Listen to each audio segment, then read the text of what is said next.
Bismillahirrahmanirrahim. Assalamualaikum warahmatullahi wabarakatuh.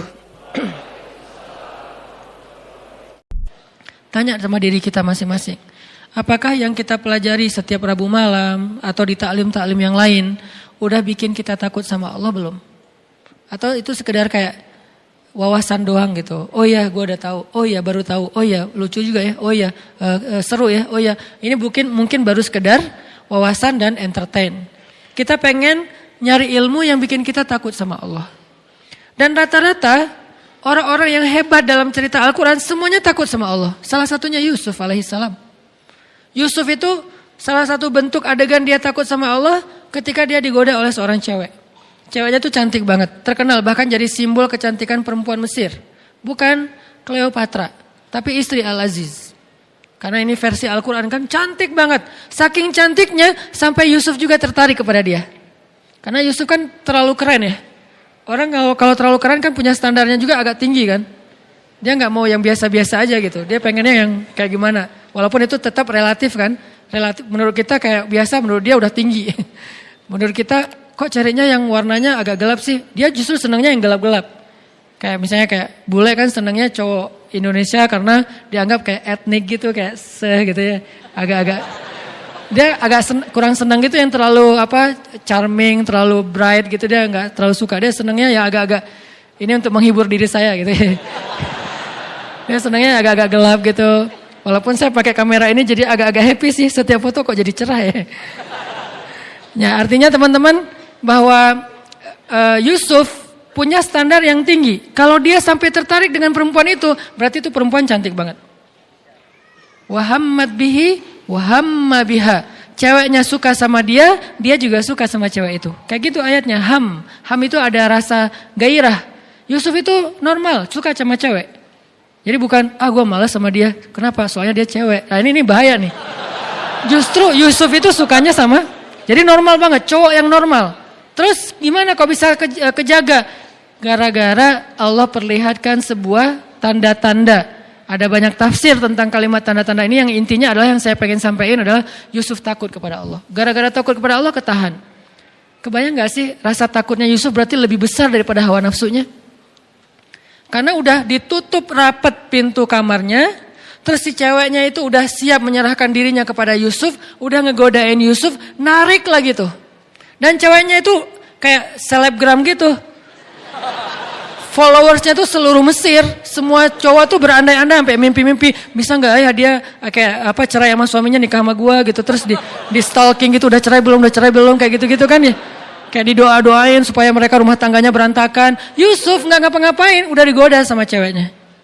Kita kadang-kadang untuk nggak ngeklik sebuah postingan yang nggak sengaja muncul gitu, kayak gimana gitu, aduh kenapa tangan saya kayak pengen banget ya diklik gitu kan, jadi kayak gregetan gitu, kayak gatal tangannya. Itu aja kita udah kalah dengan hawa nafsu. Berarti rasa takut kita kepada Allah jauh lebih kecil daripada hawa nafsu kita terhadap hal yang sepele. Ini ujiannya sepele banget loh, cuman ngeklik doang kan sepele ya. Berarti kalau itu aja kita kalah, berarti emang rasa takut kita kepada Allah tuh hampir dibilang kayak nggak ada. Sedangkan Yusuf alaihissalam, beliau udah ada di dalam ruangan, ketutup, ceweknya cantik banget, di atas rata-rata, semua tipe cewek yang ideal tuh ada pada diri dia tuh, udah ideal banget lah pokoknya. Dan Yusuf juga normal, hamma biha, dan suka sama cewek itu, tertarik sama cewek itu, juga ingin mengekspresikan hasratnya kepada cewek itu. Tapi tiba-tiba Allah ingatkan bahwa Allah nggak suka dengan perbuatan ini. Lalu Yusuf langsung lari, ditarik dari belakang, lari sekencang mungkin, ditarik lagi. Bukan, aku udah lari ya, kamu tarik, ini bukan salah aku ya, udahlah balik. Enggak gitu sih, modus banget kan ya. Ustadz, saya sih udah menghindar, tapi dia aja yang terlalu semangat kayak agresif gitu Ustadz. Saya kan gak bisa mengecewakan orang lain, daripada saya zalim. Itu modus. Jadi benar-benar ditarik, jadi bukti bahwa Yusuf serius lari itu sampai sobek. Dan baju Yusuf itu dari bahan kayak karung yang yang terbuat dari kayak benang goni ya, tahu goni kan? Kain goni tahu kan ya? Yang tebal gitu kan ya? Itu sampai sobek, kebayang nggak gimana nariknya? Wah, Ya, usah dibayangin. Pokoknya sobek aja. Akhirnya Yusuf pas sudah sobek ada di depan pintu, dibukain pintunya, di depannya udah ada si suaminya si cewek. Itu adegan itu saya selalu skip. Nggak kebayang gitu gimana perasaan suaminya. Dan suaminya ini orangnya bijaksana banget. Masih nanya, nggak langsung gebukin. Padahal dia punya banyak pengawal. Dia kan seorang penguasa kan. Bisa aja Yusuf langsung digebukin rame-rame, langsung dihilangkan dari peredaran. Enggak, dia mah nanya dulu nih ada apa, kenapa kalian kayak gini berdua di dalam kamar. Si ceweknya kan ketakutan, langsung bilang, ini nih cowok ini nih godain saya nih. Dia tutup pintunya dan dia ingin menyakiti saya. Kamu mau melepaskan orang yang kayak gini sama istri kamu?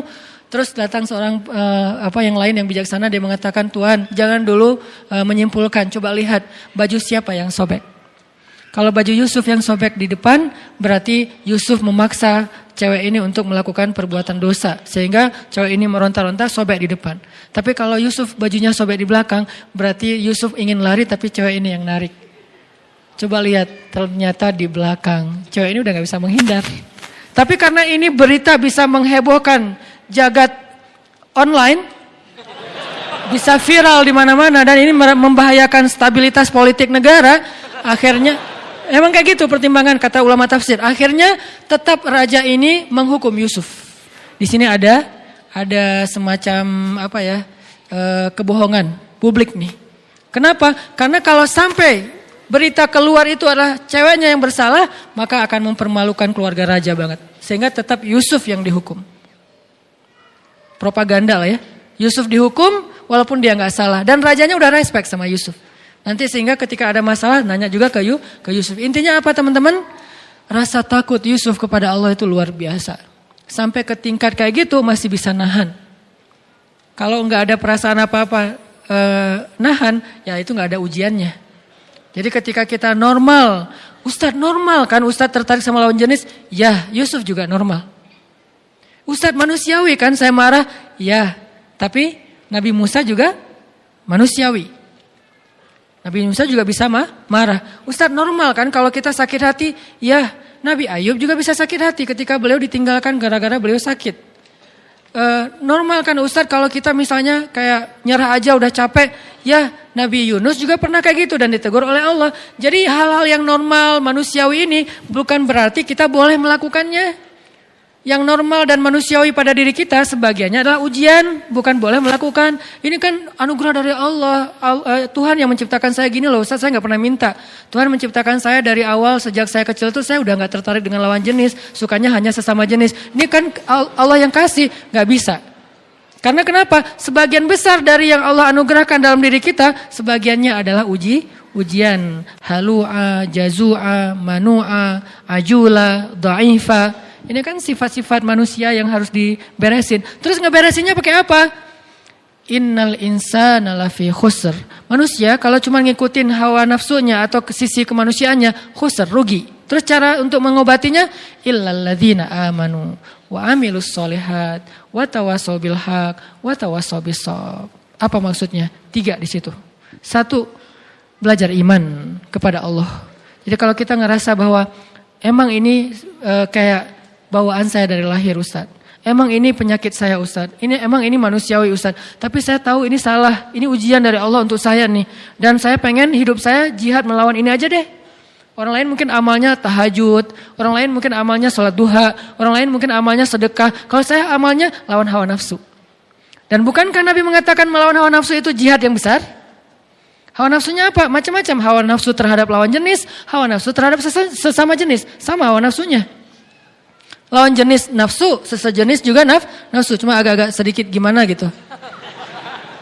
Tapi sama-sama hawa, sama-sama rasa yang gairah.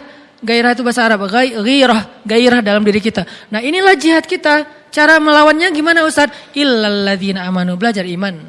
Belajar yakin sama Allah, belajar lebih dekat sama Allah, belajar lebih mengenal Allah, 1.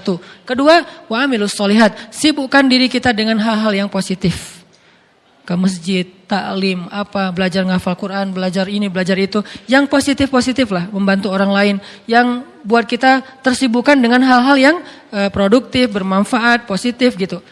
Atau bahkan mungkin semangat untuk mencari bikin usaha, bisnis apa. Yang penting positif, produktif. 2. Ketiga, watawasau bil haq, watawasau bisabr. Apa maksud dari kalimat ini? Lingkungan.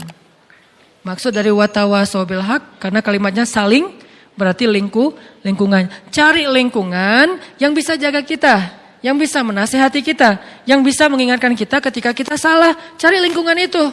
Jangan cari lingkungan yang justru membiarkan kita, bahkan menyemangati kita dalam berbuat dosa, bahkan mendorong kita, bahkan menjerumuskan kita. Jangan itu lingkungannya, karena itu nggak akan bisa selamat dari khusr, dari kerugian. Watawasau bil haq, watawasau bisabr, artinya cari lingkungan yang bisa membuat kita lebih termotivasi dalam kebaikan-kebaikan.